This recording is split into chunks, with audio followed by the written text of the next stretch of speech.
Okay, so 30 of you have joined the class. Any idea if some of your friends are coming in or will start? So when we wait for your friends, let me do one thing. Let me show my face, okay? Because the classes will be over and you will not even recognize who is your mentor. I'll not be doing that every day. There's nothing to see. But at least once, let's do this, okay? I don't know if I'm visible or not. So let's go here and see. I want to start with a quotation to motivate all of you guys. Like it said, do not watch the clock. Don't watch the clock. Do what it does. Keep going. Sometimes in our preparation process, we tend to be too time sensitive. 2 hours you start getting irritated, right? Don't be like that. Just keep going. Just keep going as much as you can. And when you're exhausted and when you feel you have done enough, then you take a break. Okay, don't try to be too calculative of 1-2 minutes. No, this is a competitive exam. The more you study, the better for you. Okay, so after having said this, let's move to the class.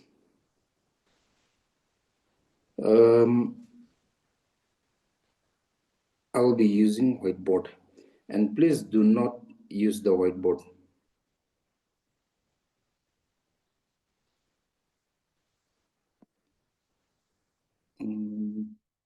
Let me try to change some settings.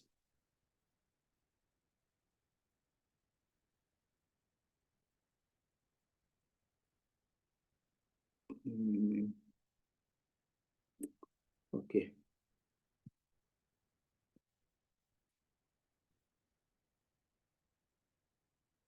Give me 1 second.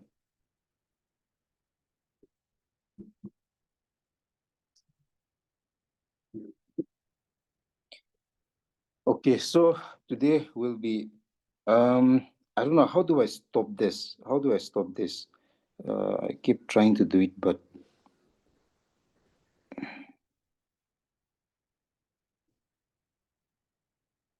okay, so we will be studying Indian economy. And any of you have joined my crash course, prelims crash course this time? Anyone from the group? No one? But I have also taken your economy there. And if you have attended my class, you will realize I was going at a very fast pace. But here, since it is our foundation batch, I'm going to make sure that I go a little slow so everyone understand. And at the same time, I'll make sure that I cover almost everything. So first, try to understand the difference between economy and economics. Economy versus economics. They can even ask in your exam sometimes, okay, if they want to be creative. So anyone, what is an economy? Not economics, economy. Anyone? If you're not comfortable speaking up, you can even type, but please don't Google, okay? You have to test your knowledge. Or if you want, you can speak up. Okay, let's move quickly. In economy, you are studying what is happening on a regular basis in the market. When you go to the market, you're going to see some produced product. You're going to see some market where they're selling wholesale price, retail market. Retail means you're selling at MRP, right? MRP, what is the full form of MRP? Maximum retail price, right? Maximum retail price. So all this that you see in the economy, some see here, even in our class as well, I'm providing a service by teaching you, right? So this is also part of the economy. So all these things that you see in your everyday life, okay, this is part of your economy. Now, economics would be studying what is happening around us as a social science, okay, as a social science. as a social science. So whether at the individual level, at the business level, government level, right? How do government make budget? All these things. If you study that, that is part of your economics at the institution, more theoretical in nature. Please know this difference. Now, if you are to write it down, I will give you a simple definition. Okay. Here, please write it down for economy. Please, if you're maintaining your notes, please write it down quickly. The system of production, the system of production, distribution, and consumption. The system of production, distribution, and consumption of goods and services within a particular country or region. Within a particular country or region. And now for your second definition for economics, please try to write a little faster. Economics is a social science that studies how how production, distribution, and consumption happens at individual, business, and government level. It also studies Economics is a social science that studies how production, distribution, and consumption happens at individual, business, and government levels. It also studies how scarce resources are allocated. It also studies how scarce resources are allocated. Okay, this is the difference between it. And then below your economy, where you have written, just write down it. It studies how economy happens in everyday life. Okay, just to know the difference. And in economics, it studies the theoretical framework. It studies theoretical framework. Okay, please know these two differences. I'll not be. You have to go a little faster, okay, or else we'll not complete our class. Now, since we are done with this, let us try to understand. Since this is a foundation class, let us also try to understand beyond topic to understand economy better. Now, how do you think economy happen, or how do you think economy begin? How do we understand economy? Starting then, how did it begin? So, to give you a brief example, let's make this chart, okay? First, we have advent of humans. Please write this down, and in this, try to write the topic as. This is not for exam, okay? This is for you to understand how economy began as a phenomena, right? Because you have to understand, we humans begin as a naked person, right? Living in the caves. If you are a scientific person, biblical person have different interpretation. Advent of humans.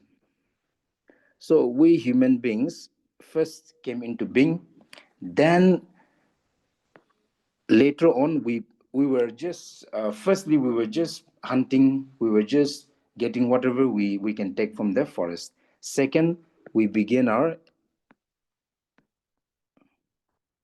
agriculture. So when agriculture began, what happened? What was the next step that happened? Surplus began, right? First of all, we were producing only for ourselves. This is called subsistence, okay? The definition of subsistence is producing something just for self-consumption, okay? Self-consumption. From exam point of view as well, you have to understand this. Just for self-consumption. Then later on, what did we go to? There was surplus. Now, surplus means excess. And when you have excess of anything, you either give to someone for free as a charity, or you start to sell them in the market, right? So now what will happen? There was need for exchange, but the thing is, back then there was nothing. So how do you exchange? How do you sell your produce? How do you do this? So you look at it, you say, let's say you are a farmer, a rice cultivator, and you have produced 1,000 tin of rice. Now you have consumed around 300 and you have an excess of 700 and you want to sell this, but how do you sell this? Right? This is the question. So initially, there was barter system. So now we are going to discuss barter system. This is important from your exam point of view. Okay, definition you have to understand. Now, when we talk about barter system, to differentiate it from other form of exchanges, please know that in barter system we exchange commodity to commodity. Okay, exchange of commodity to commodity. So you are giving something and you are taking something. So what does it mean? Example, A gives rice to B and B gives, let's say, shawl, right? Shawl, S-H-A-W-L, to A. Example. Because let's say Mr. A is a farmer and he produced excess amount of rice. So he's giving, let's say, 50 tin of 50 tin of rice, and another person who have cultivated cotton and weaving and all this is giving shawl for him to wear in winter. This is how barter system happens. And look at this, a situation has arisen, isn't it? Sorry. Let's say there is Mr. A. Our Mr. A logote rice bishi ase tai lagorde already. His father is producing 1,000 tin of rice at home again. So Mr. Miss no no sorry Mr. B, okay, Mr. B, his father is producing 1,000 tin of rice at home, and Mr. A, who has produced 1,000 tin, is also trying to sell to Mr. B the rice to in exchange of shell. But Mr. B will say, I don't need rice. I already have so much rice at home. Then Mr. A will not get the shell he wants. Okay. So this situation is called double coincidence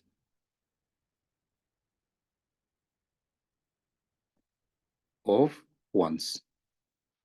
Please remember this. So in barter system, okay, if you are to write it down under this double coincidence of ones, please write it down. For barter system to be successful, both parties, both parties, for barter system to be successful, both parties need to fulfill double coincidence of ones. Okay, double coincidence of ones, the same thing as it's in the topic. What it means is, if Mr. A and Mr. B, right here in the example, is to successfully undergo exchange of commodity, Mr. A should have what Mr. B want, and Mr. B should have what Mr. A want. And that is how exchange would happen in a barter system. So, barter system laga disadvantage what is it? Double coincidence of ones, because everybody will not have what everybody needs. Okay, so this is about barter system. Wait, let me also try to cover some other parts regarding barter system. The advantage, disadvantage is also there. If I can think of anything else. Okay, I think. And one thing about barter system, please remember commodity to commodity. Okay, this is the most important point. Okay, I think there's nothing much to discuss, and also understand. In barter system, store of value is highly difficult, because you're not going to, let's say you have produced apple, you cannot store your apple forever, right? You cannot store your apple forever. So please write this down. Store of value is difficult. And you can also write measure of value. See, all this point, advantage, disadvantage, you can use it from here, okay, according to the nature of the question. Measure of value is not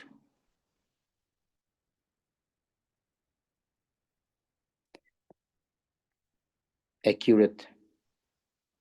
Because let's say Mr. A is giving 100 tin of rice and Mr. B is giving only one shell. It's not the same, right? Because the value of producing 100 tin of rice is much harder than producing one piece of shell. So this is the problem with barter system. Okay, so from barter system, what are we doing right now? We are doing barter system, right? Now let us move to another kind of system which was evolved to make life more easier.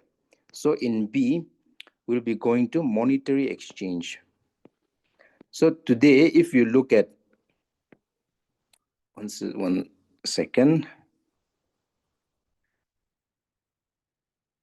So we're talking about how money has evolved. Okay, to understand this, how money has evolved. Now, if you look at this, initially you realize, go back to the time, medieval times, or even in ancient India, you have seen people using gold coins. You have seen people using silver coins, right? And that is how they exchange their commodity. I think you have heard, one second, I think you have heard of a um, example of Aurangzeb.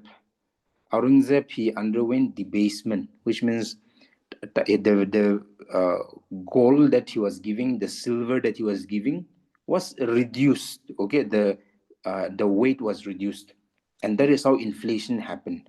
Now, when we discuss inflation, currency in a detailed manner, we'll understand better. Okay, so in this way, today, what do we have? We have notes, right? We have currency notes. So that is why you see, earlier I told you, double coincidence of ones. In money system, we don't need double coincidence of one. Everyone needs money. Everyone needs money. Tomorrow, if someone gives you 1,000 rupees and say, "Up jump kurvi ek bar na moi tuike jump kurala someone as," then, oh, okay, thank you, I'll just jump, right? Or let's say someone is saying, "Okay, can I please buy the shirt from you?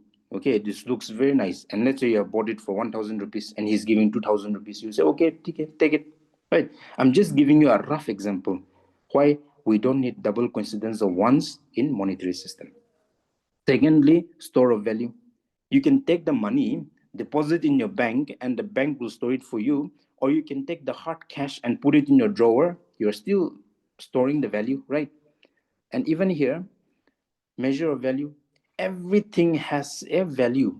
For example, if you go to, let's say, Vishal Market, in Vishal Market, everything is written, MRP is written. So everything can be valued. It's not like you go to Vishal and you carry 10 kg of rice, na? Aro, oh, itu karne mo 5 kilo dias. Day for this, I'm giving 1 kilo of rice. No, you are using it through money, and that has also become much easier. Because remember, last time, commodity to commodity means you have to carry that commodity along with you wherever you go for exchange. Now, your currency, you can just put it in your wallet and take it wherever you go, right? So this may seem very elementary, but please make sure that when anything is asked about barter system, you have understood completely. And how did we evolve to a barter system? Now, moving on quickly to another point, we have to be a little time sensitive as well. Now, like I've said, when we talk about economics, right? Economics is a social science discipline. So obviously, we are going to have many economists who have contributed for the development of economy, right? Because through economics, we are understanding economy, how it functions in our market. Somebody has to think and decide how it functions, right? So now, there are a few things that I want you to understand. And these are also important from your exam point of view. And one more MCQ before I start this.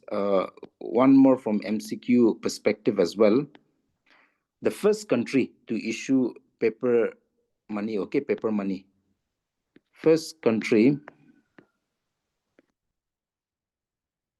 to issue paper money is China. Please keep this in mind. Now, moving on quickly. See, first you have to understand who, if you want to understand economics, please try to understand and please remember Adam Smith. Adam Smith. Okay, Adam Smith, please remember his name. Father, who is he? He is the father of economics. Since we are studying economy, we have to also understand him. And what is he popular for? Please remember that he is very old, okay, very ancient, classical eras there. So in classical era, they have not understood economy properly, but they were evolving. So somebody will come and give some definition, the new definition would come, and we'll understand it better over the course of time, right? So Adam Smith, he wrote a very popular book. Please remember the name of the book. An Enquiry, EN, okay, an Enquiry. If you are attending foundation class, now please maintain notes, okay? Because what is the difference between you and others and into the nature? What is the difference between you and someone else? Is you having proper notes, okay? Or else there's no point of taking foundation class. Wealth of Nation. And when was it? When was it written? 1776. Please remember. And now, I'm not going to talk about Marshall or Robbins, all this, okay? Because from, I don't know. Sometimes they can ask, but I don't think it will go to this level, okay? And if you can only read these things, you'll forget core economics. Now, moving on. Please remember, in economy, what are we studying? What are we studying?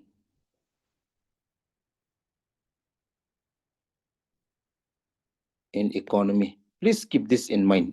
Today, this is an introduction class, and I'm also trying to cover some part and to make you understand about the nature in which we are going to discuss. So, what are we studying in economy? Please remember, everything comes down to scarcity. Scarcity means something that is limited. For example, budget happens, right? Even next year, the budget will come out very soon. Now, in the budget session, what do they discuss? They discuss about the expenditure that the government is going to do and the income that is going to come to meet those expenditure. Let's say to Lagorde, you have a budget of 10,000 rupees. And this 10,000 rupees is for fooding and everything and basic essential stuffs that you need at home. So when you are making a budget for your own home on a monthly basis, you're going to revolve around that 10,000 rupees.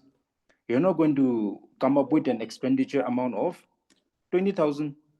If you're making an expenditure of 20,000, you have to take a loan. You have to take loan. So similarly, if the government also cannot meet its need, they take loan. Okay, so try to understand economy from an individual level and apply it at a larger level. So what are we doing? We are managing scarcity. The scarce resources that we have, how do we use it properly? So in scarcity, what are we studying? I say we're studying scarcity. Okay, then there are 6 central pillar. This is from your NCRT. Okay, 6 central problems of economy. And if we understand this problem, we will understand what we will discuss in economy. Number one, the first problem is the problem. Please try to understand this, then you will understand how we are going to study. Problem of allocation of resources.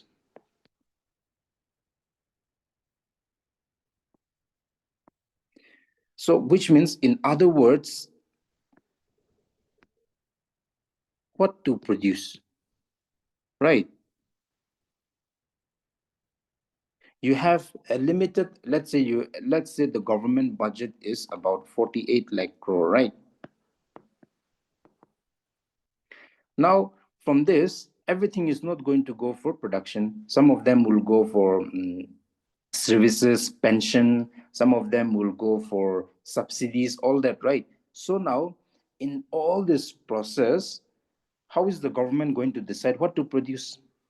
Whether are we going to invest more in agriculture? Are we going to invest more in industry? Are we going to invest more in housing? Whatever I'm saying right now, if you are a person who is smart, you'll make notes along with example, or else you'll be left out. Okay, pichide, you read your own notes and you'll not understand what your notes is saying. So this is how we first start to understand what to produce, right? Where is the priority? Is our government putting agriculture as a priority, or industrialization as a priority, or housing or service sector as a priority? This is the first problem. Okay. Second problem is problem of choice of technique. See, let's say our government is still putting emphasis on agriculture because we are an agrarian economy. Okay, technique te aisa tha. Now, so let's say agree, agree the, let's say we have gone maximum. Then some portion is going to industry, right? Some portion is going to services, but how much percentage should be allocated depends on the government. Now, the next choice is how are we going to produce it? Are we going to use the finest of technology, or are we going to use manual labor? This is another choice that is with the government. And the third one is problem of distribution. So in this, for whom are we going to produce, right? For the rich people or for the poor people? Are we going to produce more commodity that is cheaper, or are we going to produce more commodity that is more expensive and cater to them more richer people? This is also the problem of distribution. Okay, for whom to produce? And here, sorry, I forgot to write how to produce. Okay, how to produce. Now, the fourth problem is problem of economic efficiency. So how do we use our resources efficiently? Because efficiency becomes a problem, no? Wastage happens, and problem of full employment. Even today in our economy, we are still facing employment crisis. In Nagaland, we also know that youth unemployment comes down to about more than 27%. Okay, this is a very high number, which means if you go around, every out of 100 people you meet, 27% are unemployed. Okay, and then even in the remaining people who are employed, they that does not mean that the remaining around 63 people or 63% are government employed or employed in a very good industry. No, self-employed are also there. Just working for daily wage are also there, right? So this is also a huge problem for the government. And finally, problem of growth. Now, if you go to Europe, they face this problem because their economy is already developed country. So economy has to keep growing, okay, and have to keep expanding and growing. Even if we are growing at 1 or 2% for European countries, they still have to keep growing so that the economy functions and stay alive, or else they're going to go under a huge problem of unemployment and also crisis in manufacturing, etc. So country like India, we are doing well. We reach 6%, 7%. Okay, so because we are a developing economy. So developing economy tends to grow more. Developed countries tend to grow lesser. So these are all the problems. And when we are discussing about our economy in this class, we're going to tackle all these questions. And then after we are done with the economy and you come back to this, you will understand it properly. Now, moving on quickly, let us let us do some important point. Okay, let us do some important point. Now, um, you must have heard of let us go to production now. Okay, you must have heard of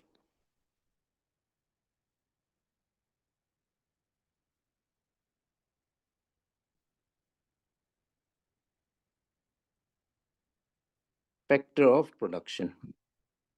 So when you hear the word factor of production, factor means, even in maths you would know, when you talk about factor means something that is contributing or something that will determine, right? So in other words, what are the things that are required in production?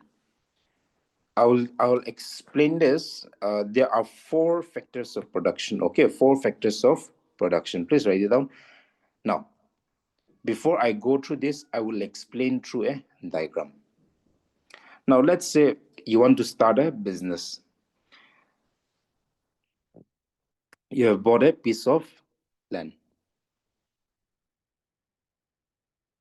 Now, in this land, you're trying to build something. You're trying to build a house. You're trying to build a business, right? Let's say you have built a house here, something like this. Now, so this has become your capital. Now, the money incurred and everything, okay, in making this whole thing. Then to make this, you also to run this business and to also make all this, what do you need? You need labor, someone to do it. And you as an individual who is overseeing all this, what are you? You are you're an entrepreneur, right? So these are the four factors of production. Please keep this in mind. So we have already written here. Let us repeat ourselves. One, land. Two, labor. Three, capital. And four, entrepreneurship or entrepreneur. Okay, these are the four factors of production. If it comes in mains, for example, what are the four factors of production for 2 markers, right? Then you have to write this down. Now, moving on to the next topic. See, I want to discuss even production possibility frontier for you to understand how economy function. But the problem is, if I do this, then we will have lesser time to do core economy. Okay, so I'm going to leave it. Okay, production possibility frontier. NPSC has never asked this type of question, and it is like a graph. You have to understand a graph. So maybe when we have a free time, we can discuss about it. But it will be a waste of time as of now. Okay, now let's move on to divisions in economics.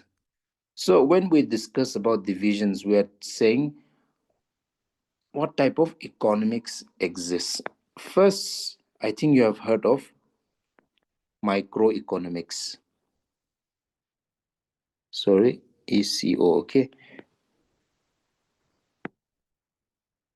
Second, so please don't write it down yet, okay? Because you have to write definition of each of them. Two is macroeconomics.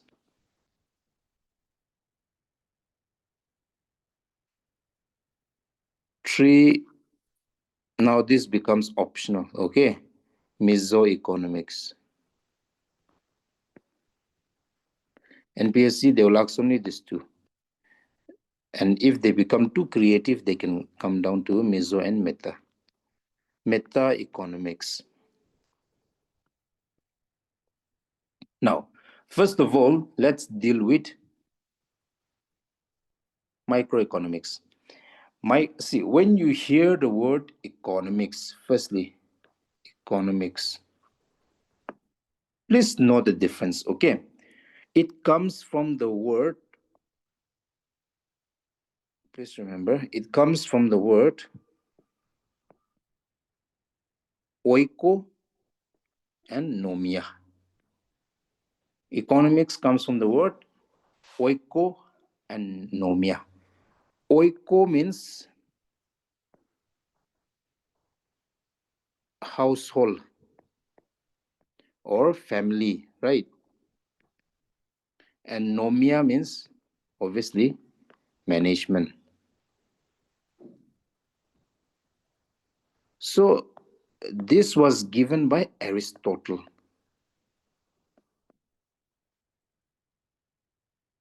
So earlier, we were not studying economy from the societal level. We were studying more from the household, from the family level, right? So what is this?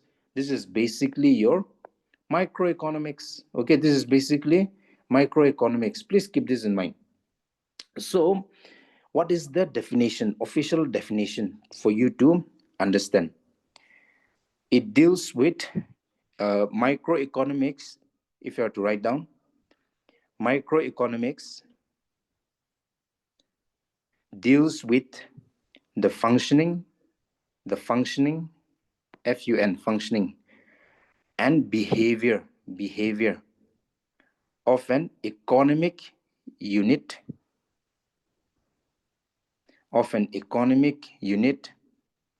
at individual, firm, FIRM, individual, firm, and consumer level,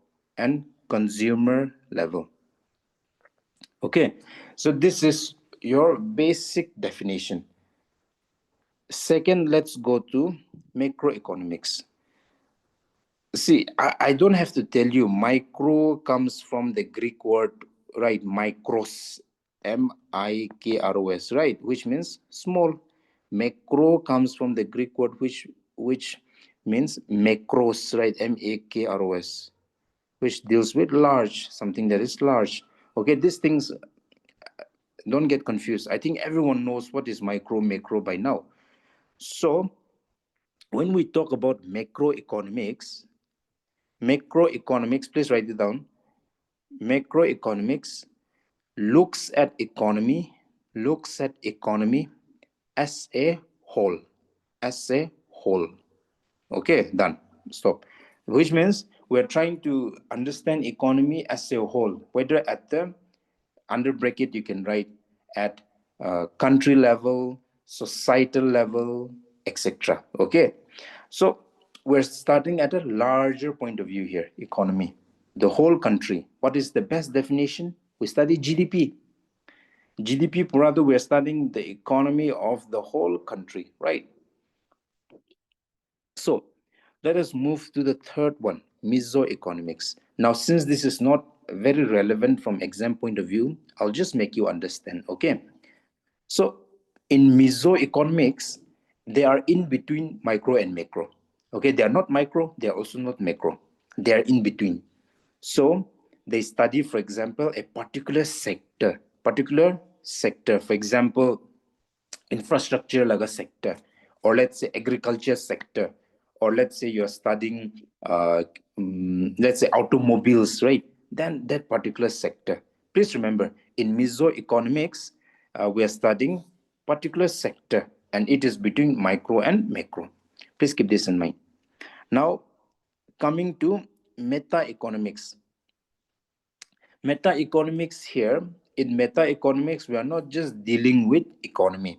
We're going to deal beyond it, right? We're putting in for example, sustainable environment. We're putting in anthropology, sociology, philosophy, all this combined together, and understanding economy at how all these things, all these other subjects also impact economy. Then it becomes meta economy. Okay, so meta economics. So, but please remember, micro and macro is the most important one. Now, moving on quickly. Um, let us go to the difference between and in Indian economy,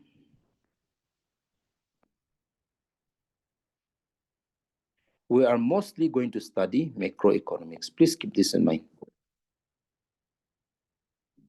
So today, from NPSC point of view, we are going to study macro. We are not going to study micro. Okay, micro is not needed. We are going to do macro. Please keep this in mind. So, since we are going to do macroeconomics, let us understand macroeconomics.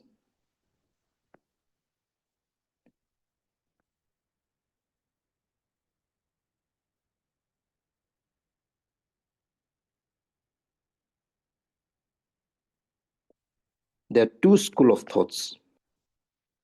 There are more, but to understand macroeconomics, we'll start with two schools of thought. Please remember, the first one is classical school. Today it's an introduction class, so you may find it a little boring. From tomorrow onwards, and don't think it's an introduction class, so you'll not take it seriously, right? Now, in classical school, earlier I told you about Adam Smith, right? This guy is responsible, okay? And for Keynesian school, JM Keynes is the one responsible who propagated this idea. So, to understand this and to differentiate between these two, let us answer some basic question.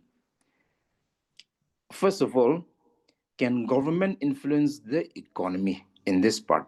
So, in the sense, government tomorrow can come and say, okay, our inflation is increasing. So, let us stop the flow of money. Let us reduce the flow of money. Then, in such a case, government is intervening, right? So, what does classical school and Keynesian school says about this situation? Can government influence the economic process? Classical school also say yes. Keynesian school also say yes. But the next question is can. I'm talking about can. Okay, can they influence? Yes. Now the next question is should. Tahan parehas will be should they influence the economic process? Classical schools say no. That means government should not touch the economy. Economy should function on its own. Economy functions because of invisible hand, which means market equilibrium. Tomorrow, price may increase or decrease.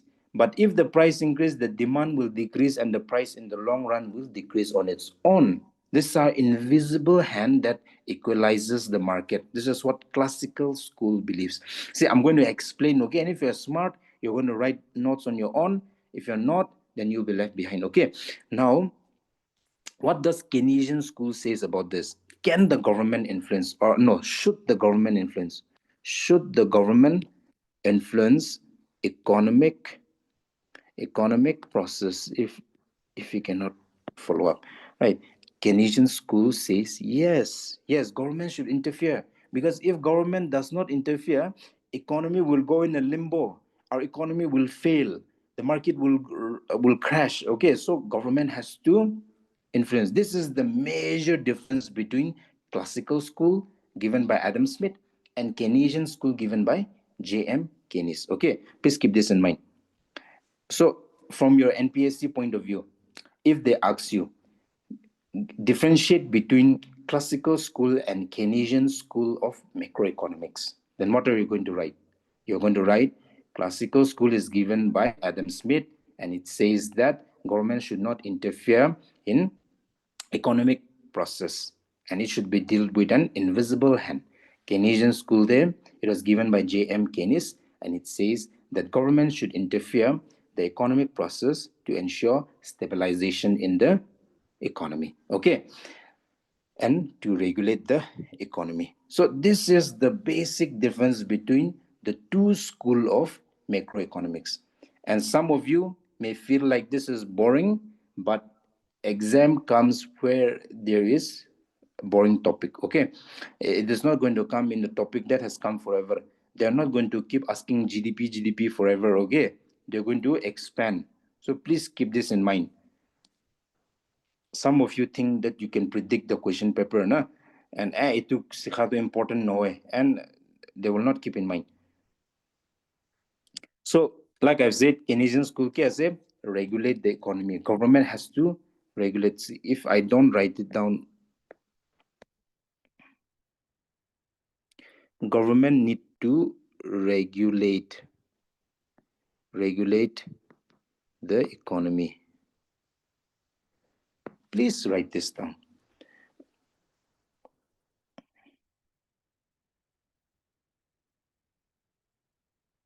Okay, so now I think today we can complete market forces and what more? Okay, I think market forces let's do properly, because there are possible questions here as well. There are certain terms. NPSC, they love to ask question on terms. Okay, please keep this in mind. So if you see some interesting term, please try to remember them. See, macroeconomics is also a term, right? Inflation is also a term, right? Likewise, market force is also a term. Please try to understand these terms. This is one of the favorite topic of NPSC. Market force. So what is a market force? Please try to understand. See, have you heard the news about pollution in Delhi? Pollution? Yeah, all of you, I think you are following the news, right? You know that the AQI, yes, try to respond when I ask question, okay? Not all of you, but 1-2 of you, or else the class will become too monotonous. It will become like a monologue, right? Yes, you should not disturb the class, but when I do ask question, please respond. Now, you have heard of air quality index. Air quality index, who is responsible? Central Pollution Control Board. See, I want to take your current affairs classes also, okay, in the future. But right now, even me, I'm too occupied with some official commitment, and also even making out this time. See, I got the notification to take your economy class only yesterday. And they were saying, let's start tomorrow. Okay, tomorrow as in Thursday. But I was like, if I delay like this, then the students will be at loss. Their syllabus will be completed a little later.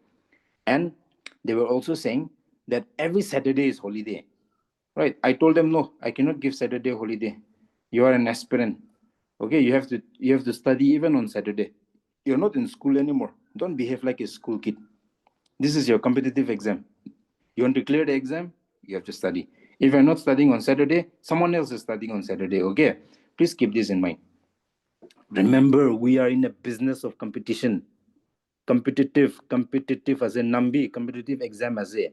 This is not school exam, or this is not lazy exam, okay? This is competitive exam. So you have to keep competing until you reach your final goal. So I said, no, I cannot give break on Saturday. Only Sunday I will give because of religious reason, right? We are all Christian. Sunday the church jawal again. For this reason, Sunday I will give off. Sunday the church jawal off this year. Humai thakibi gordi de. Sorry, Janivode. Sorry, Lathi Datam de Kandiwo. So please, Sunday, please go to church, socialize. Okay, don't live in a bubble. Now, let's come quickly to pollution again. So in pollution, Delhi, the pollution where many of the people are leaving Delhi. They are going to Himachal, they are going to Uttarakhand. Some of them are going even to southern part of India. So what will happen? There is a high demand for airport. There's high demand for airport services, right? So your airplane ticket will rise. What is rising the air ticket? It is the demand, because it is the high demand which price increase grow again. No, to the supply cannot meet the demand. Okay, this is how economy function. This is what market forces mean. Okay, so now there are two forces. Okay, market force, please remember, market force means forces that determine the economy. Okay, so what are the two forces? The two forces, one is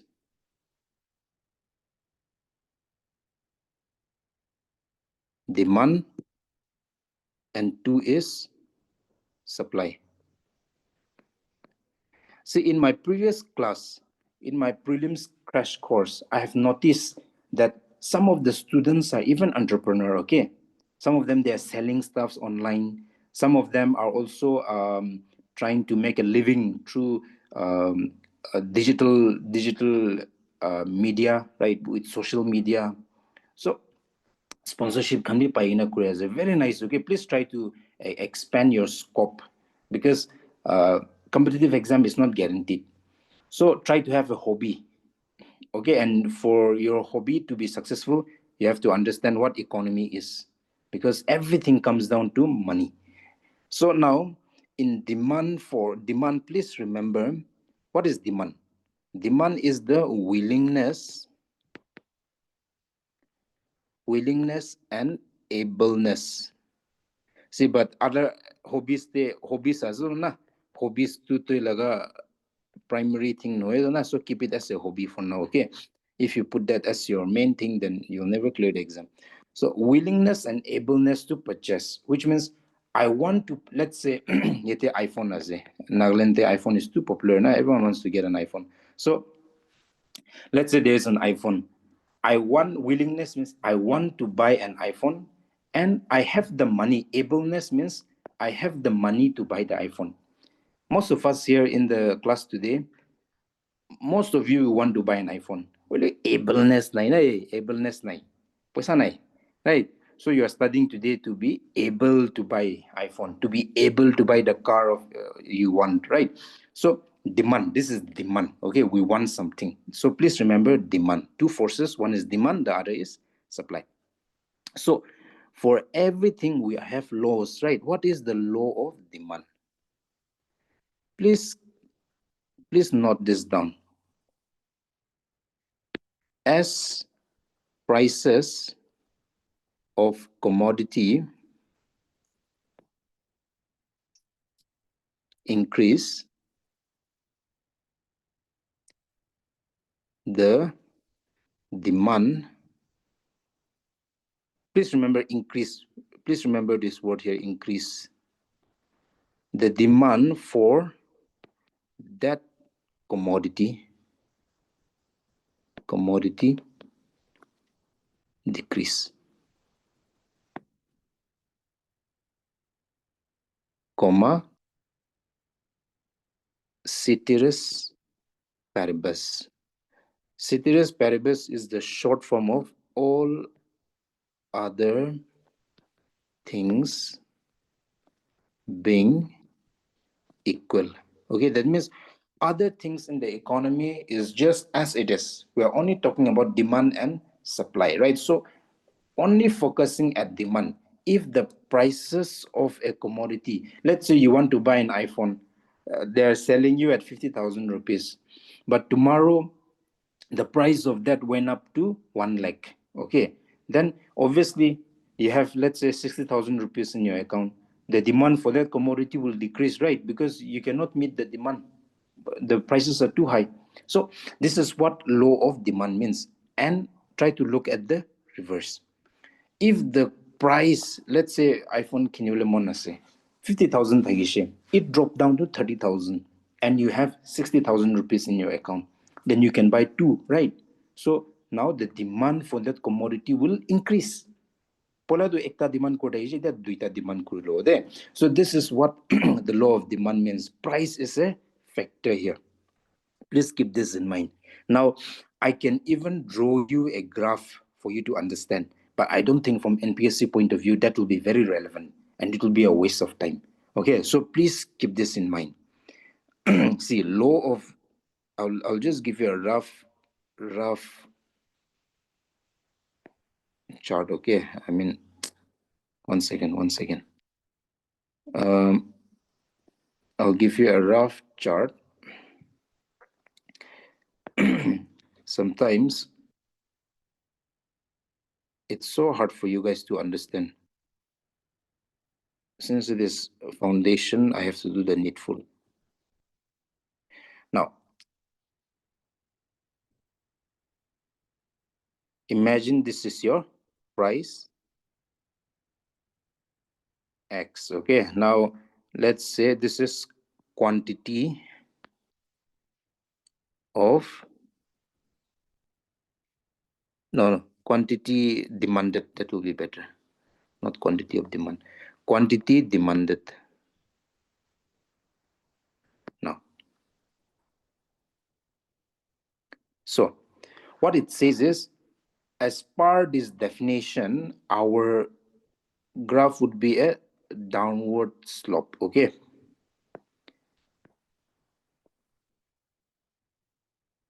this I'll explain.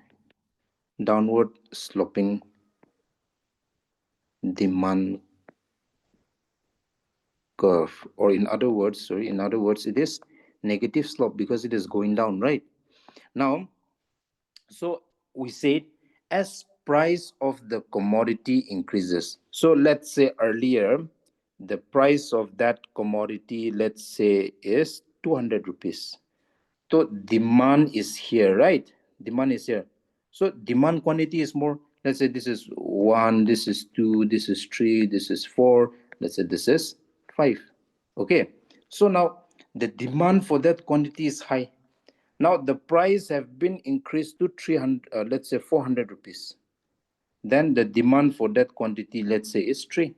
And let's say you have increased to 500 and the demand is only 1.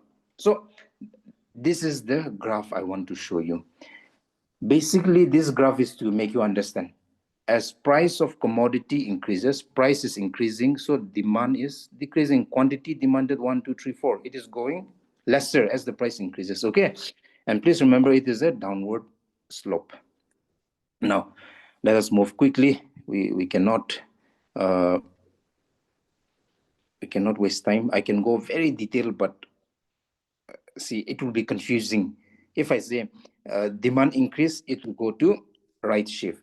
Demand decrease, it will go to left shift. I'll try to explain. I say I'll roughly explain. If you understand, you understand, or else it is not very relevant. See, just imagine demand is increasing. Okay, demand is increasing. Then quantity is increasing. Let's say 5 Tegishna, they have gone to 7. Let's say 6, 7. Then to meet this has to shift to the right, right? It has to go like this. Let's say demand is decreasing. Let's say it's going down to 4. Then it has to go here, right? The curve has to shift. So this is towards the right. So this is right shift. To the left shift. So demand increase, right shift. Demand decrease, left shift. Okay, this is the basic explanation, but not very relevant from exam. Now, please, for demand, there are factors again. Factors, this is important. Please be attentive this part. This is relevant from your exam. Variables or factors that can shift, like I've said, left shift, right, that can shift the demand curve. Now, first is taste and preferences. Shift money, price increase or decrease or I don't care. The demand for that commodity will either increase or decrease based on certain anomalies. So these are anomalies, okay? For example, the price of, let's say, What example can we use? Let's say the price of a GoPro. Nah? Everyone wants to be an influencer, right? So the price of a GoPro is, let's say, 30,000 or 50,000 or whatever the price is. Now, regardless of that, since it is in demand, since everybody has it, I also want to have it, right? Some of them will say this. And regardless of the price, the demand will still be high. So, see, these are things, taste and preferences. Okay. Now, what will shape your taste and preferences? Tomorrow, if you go to, let's say you are in Kohima, and let's say there is a craze for let's say Hyundai car na ekta Hyundai car bishi kushi pai ase manuhan. To why so right? Is it because of convenience? Yes. Or is it because of fashion? We don't know. Okay. So we're giving a rough example. No, let's take another example. Let's say क्या say heels na heels. Let's say Egbardo flat was going right. I'm talking about women, okay, girls. Last time, maybe in the past, there was that Jesus kind of sandal, right? Then over the course of time, there was that flat kind of thing, and then over the course of time, high heels, right? So, what is changing those tastes and preferences? First is the bandwagon effect. Bandwagon effect. So bandwagon in the past there used to be a horse, then they'll carry something, people will follow that, right? So likewise, bandwagon effect means the desire for a good by the person as an individual, us, right? Who wants to be in style, okay? Because possession of a good is fashionable, right? Many others have it, so I also want it. And this is one of the most important thing in economy when it comes to demand. See, when you turn on the television, or let's say these days YouTube advertisement, you will see celebrities promoting certain product, right? What is that? Who is that guy? Ajay Devgan, right? He used to produce pan Vimal pan masala or something. So now others will eat it because Ajay Devgan is eating and it's style, right? So some people will be impacted like that. So there are many ways, even shirt we wear, the pants we wear. So to stay in fashion, this is bandwagon effect. If you want to write it down, please write it down quickly because this is important term. Bandwagon effect, okay? It refers to the desire, a little quick, okay? For a good, for a good, by the person who wants to be in style. By the person who wants to be in style. Because possession of a good, possession of a good is in fashion, is in fashion, and many others have it. Many others have it. Okay, full stop, full stop. And in your next para, you can write, it is used as an advertising strategy. It is used as an advertising strategy. Okay, now moving on to another point that determines your taste and preferences. Snob effect. So snob effect means limited product kan mohan lagias na women these days. I don't know. I seriously don't understand the craze for bags, okay? Among women. They want bags. I don't know. I mean, maybe because I'm a guy and I don't understand how the woman world is, right? But there is a huge craze for bag. Utu bag, utu company laga bag, utu laga bag na. And they are very small. Choto begas de. And MRP check kurubi 30,000 na. MRP check kurubi 70,000. Okay, guys, don't underestimate bags, okay? Chor kurigina bag te ekuna thagili bag ekla pailebi bishi damas de. So now this is the craze, like snob effect. Anyway, girls, listen. This is called snob effect. This means, please write it down if you are to write down. It refers to the desire. It refers to the desire to possess a unique commodity, having prestige value. Now, because they are going beyond a simple customer like us men, right? So prestige value, and few others have it. Okay, few others have it. Now, first is your taste and preferences. This will determine your demand. This will shift the demand curve. And second is your income. Right. Let's say your income is 30,000 per month. Let's say government officers around 80 plus, right? So to 1 lakh or something. Now, depending on your income, you are going to have goods of different nature. Let's take an example. Your income has increased. Today, your income is 30,000, excuse me, and your income has increased to 60,000. So your income has increased, right? Kali, you are taking, please remember this, there are normal goods and there are inferior goods. So yesterday you were using inferior goods. Sosta mal ko teze. Lowest product. What you'll go to the dukan, and the first thing you see is MRP. Na? And what is the lowest one? Right, surf tinta chata as they. That is same 1 kilo surf. You're going to search what is the lowest price. Na? You're not going to look at quality. This is inferior goods, right? Now, since your income is lower, you're going to focus on inferior goods. 60,000 ujiji. Now you're becoming boss, right? You're becoming a boss. You'll go to the showroom. You're not looking even at the MRP, na. Kundo company as this one is good company. I'll take it. Na? So normal. You're starting to purchase normal goods. And if your income goes to 2 lakhs, 3 lakhs per month, then you'll even start to use luxury goods, right? So this is how income determines your choice of demand. Okay. Now, moving on to third one, prices of related goods. From tomorrow, my class is going to go very fast. Okay. So today, I'm making you understand basic things. Tomorrow, don't ask me demand ki ase, supply ki ase. Don't ask me what is economy. We are going to go straight away at a very high pace. Now, prices of related goods, which means, let's say you are a let's say you're a coffee person, right?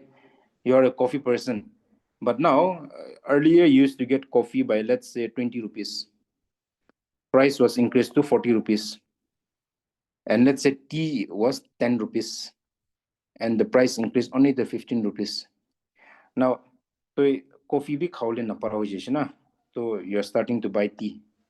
Right, I'm a coffee person, but I have to drink tea. You need some caffeine, so you're drinking tea. So, see, prices of related goods, and also remember, I think you understand, right? Prices of related goods. If price for coffee increases, demand for tea will increase. Basic way to understand. Now, let's try to complete this demand and go to supply. Substitute. I told you price of related goods. Now, fourth point is price of substitutes, okay, or substitute goods. What I mean to say is, let's say,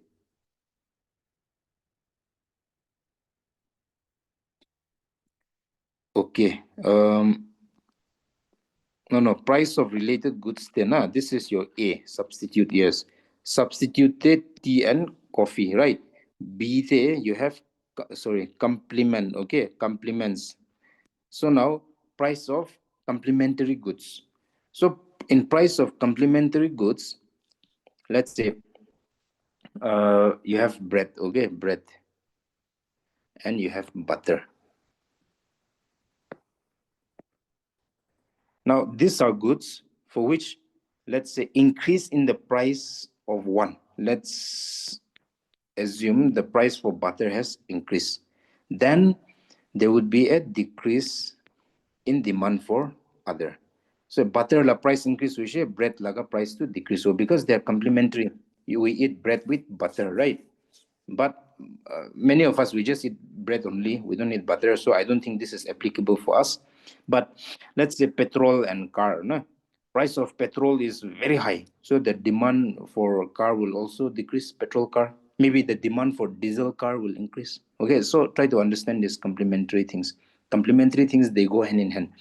Now, there are a few exceptions, okay? Please remember exceptions to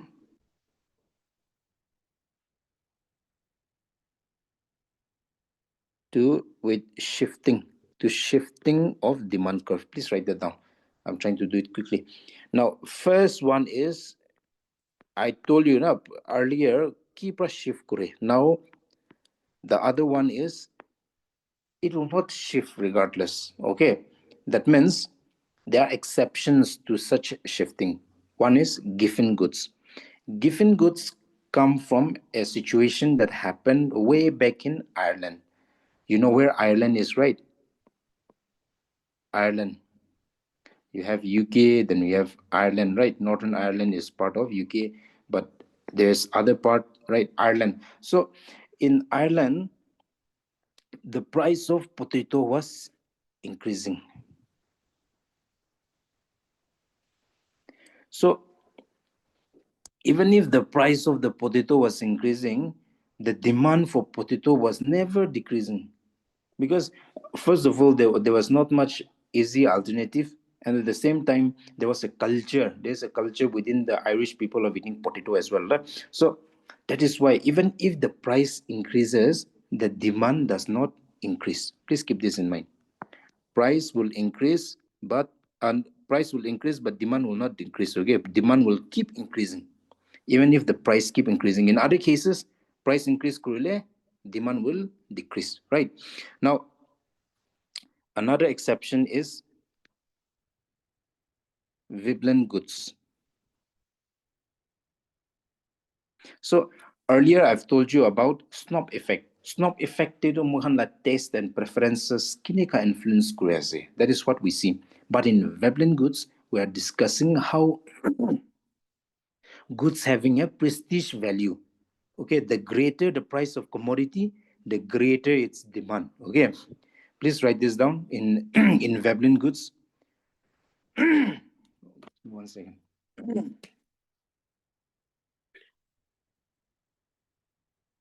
The goods, the goods having a prestige value, comma, the greater the prices of commodity, the greater the prices of commodity, the greater the prices of commodity, the greater the demand, the greater the demand for that commodity, the greater the demand for that commodity. For example, you have seen painting like Mona Lisa cannot be bought, right? Very expensive. And you have, what is the name of that? What is the name of that? What is the name of that museum where uh, many jewelries were stolen last time? It was in the news. It is in Paris, right? What is the name? MCQ. You should be aware of this current affairs. Now, yes, some of you have got it right, and it's a French name, right? So the pronunciation is also very different. Lover or something. It's a French name. I also don't know how to pronounce. Okay, some of you will be better than me in this. Now, uh, third is anticipation. Anticipation. So anticipation means consumer are expecting the prices to increase in the future also. That is why even if the price is increasing, we are still buying that commodity. Okay. So please keep this in mind. Please write it down if you want to be okay. Write it down quickly. If the consumers are expecting prices to rise even further, if the consumers are expecting prices to rise even further, they will demand more in present. They will demand more in present to avoid buying at a higher price later, to avoid buying at a higher price later. Gold, right? Even if the prices are high, people keep buying. Now, let's move quickly to supply. Earlier, I told you demand. Now, let's talk of supply. Supply is also the same thing. Willingness, willingness, one second. Willingness and ableness to sell. You want to sell, let's say you are selling a cloth, okay? You have an online store and you are selling thrifted products, or you are selling a commodity that you have made on your own by tailoring. Now, you have a production capacity, or you have in your store only 100 such clothes. Demand is coming for 150. You are willing to sell it. You're willing to sell even 150, but you are not able to, because you have only 100 in your inventory. Okay, this is supply. Please understand supply, willingness and ableness. So what is the law of supply? Law of supply will be different from law of demand. Okay, here, as price, please write it down, please write it down. I've already written down earlier, it should be easy. As price of a commodity increase, as price of a commodity increase, the supply of that commodity, the supply of that commodity also increase. Price increase, supply of that commodity increase, and at the end, ceteris paribus. Okay, ceteris paribus. So earlier I told you in demand, price increase correlate, demand increase over, right? Because we are all conscious people. Now, if the price increases, I will not buy. I'll go to another store, right? Someone is not giving you a discount. Okay, but Dada Jayasade, and they call you back now. So this is basically demand. Now in supply, though, if the price is more, I will sell more. I want to sell more because I'm getting more profit. In supply, think of it like a businessman. In demand, think of it like a consumer. Okay, so this is all about it. And earlier I've shown you a graph in demand, right? But here, please remember, earlier in demand it was a downward slope. It will be a upward slope in terms of supply. Okay, because price yete, quantity supplied yete. Okay, now let's say price is increasing 500, 400, blah blah blah, and 100. Okay, now price is increasing, quantity will also increase, right? Let's say this is 300. Price is decreasing, quantity will also decrease. Okay, now move on quickly. Like I've said, obviously shifting will also be there. Demand, if the supply increases, rightward shift decrease, leftward shift, right? Similar with demand. Now, so what are the variables? Earlier I've told you about Snob Effect, I've told you about bandwagon effect, right? Similarly, even in supply, variables that can shift the supply curve.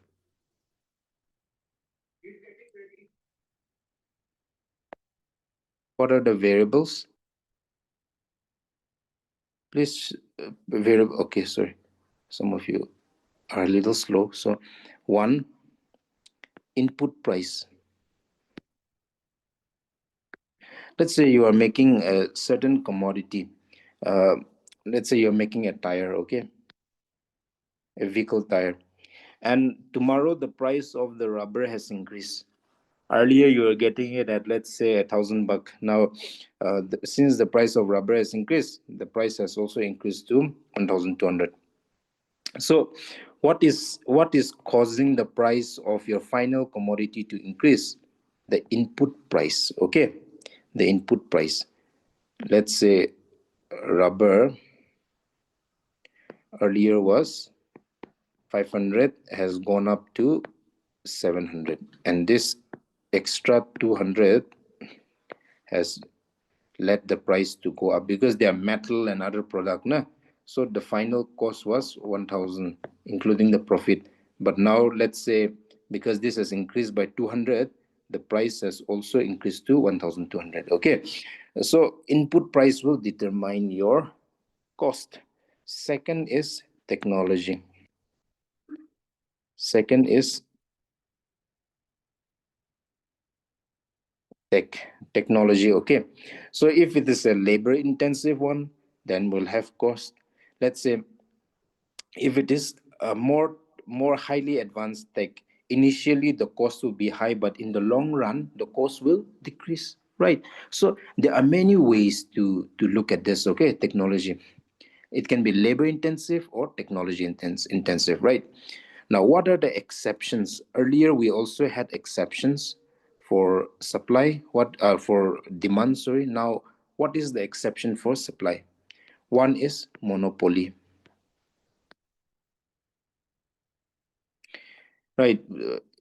One person having captured all the economy.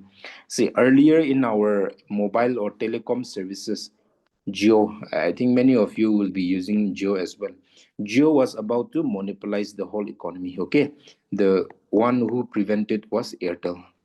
So please try to keep this in mind.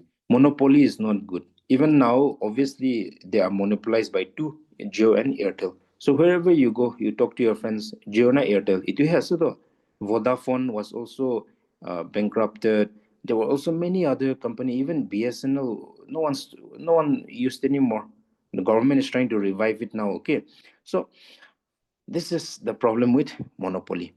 So only few sellers are there. So they will not be able to increase supply even if prices are high, right? This is at least in service sector. See, tahan naga towers can be thagido, so they cannot expand forever or they cannot do it too quickly. So in monopoly, even if they want to increase supply, they will not be able to increase. Okay, uh, even if the demand is there. Second is change in business. Change in business. So out of fashion goods, for example, fashion din how is it? So you're going to sell it regardless of the price, no? Let's say your क्या है, the designs of clothes that you wear is based on what is currently in fashion. So out of fashion product, they will just sell it quickly. Let me get even 10 rupees profit. No? So, and even perishable goods, for example, if you go to your buyer in your dokan for buying vegetables, in the evening, the prices will be cheaper, okay? Morning, the price be high over there.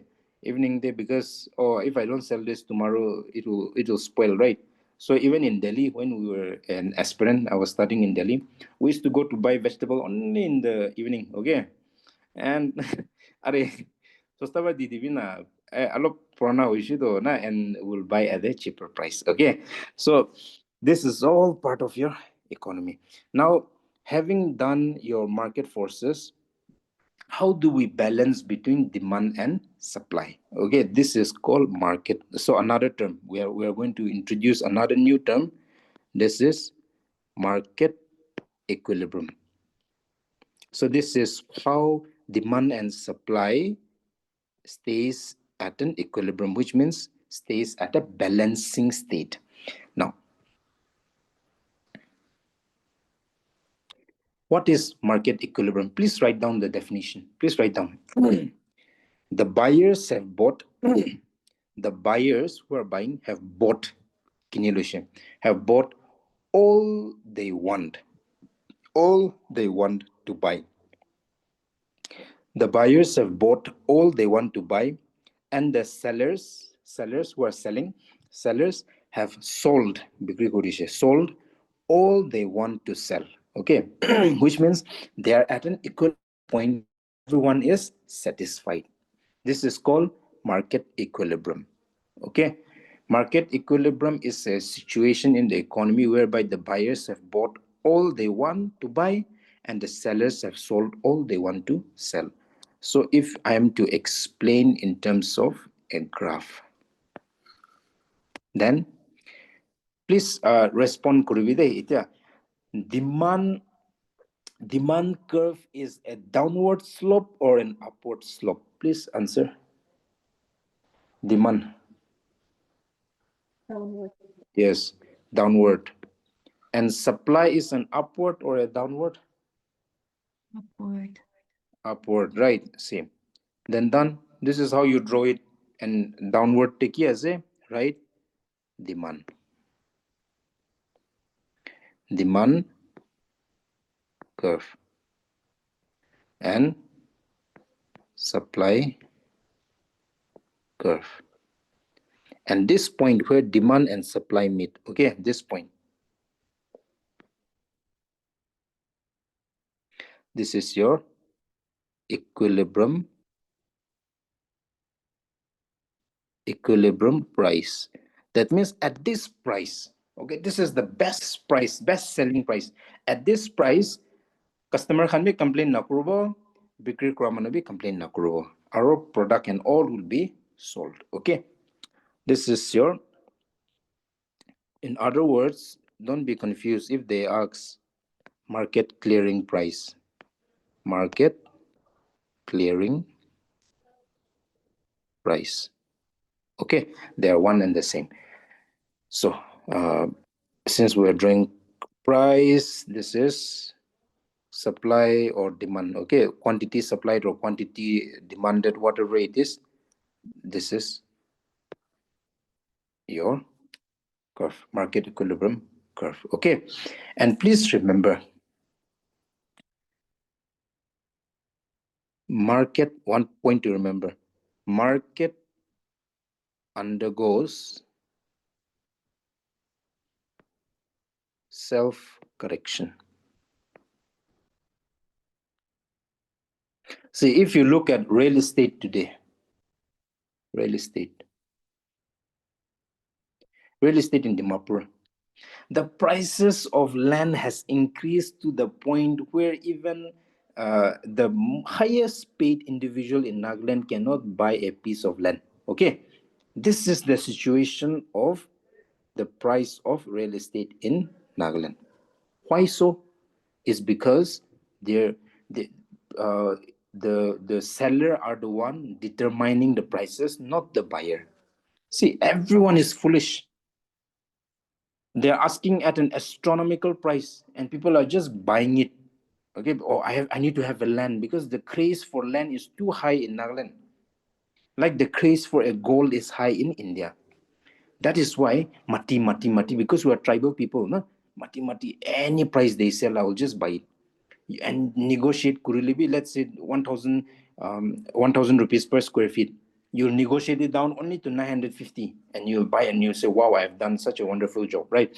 But no, even the prices in Dimapur are higher than the prices in Guwahati, okay?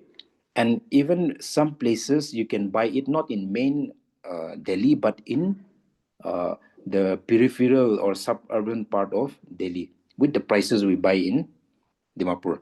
So the prices are like this. That is why. That is why I'm telling you this. Real estate, na market undergoes self-correction. Later on, when people become more conscious of these things, uh, tahan kiman bikri gorliyo manohan nakini jele price giri jawa taikla de. So market undergoes self-correction. Please keep this in mind. Now, I can draw you a graph to understand, to make you understand this in this format, but it will not be needed for your exam point of view. Okay. And now, so this is about it for today's class. And tomorrow, please keep this in mind. We're going to study something about economic system. You have heard of capitalist economy, free market economy, and all that, right? And quickly, we'll go straight away to important part of the economy. So tomorrow class, please do not miss tomorrow's class. Okay, we're going to study GDP, GNP, all these things, which is very important for your exam point of view. So I wish you all a very good day. And how was the class? Did you guys enjoy it? Yes, sir. It's good. Yes, sir. It was very good. Okay. Okay. So tomorrow I'm going to move a little faster. So please be mentally prepared tomorrow. Okay. It is going to be a heavy class. There's going to be so many terms and definitions. So mentally prepared that tomorrow is going to be a heavy class. Okay. All the best. Study well. Have a good day. Bye bye. Thank you, Bye sir. bye. Bye bye. Thank you, sir. Okay. Bye bye. Welcome. Thank you. Bye bye. Good day.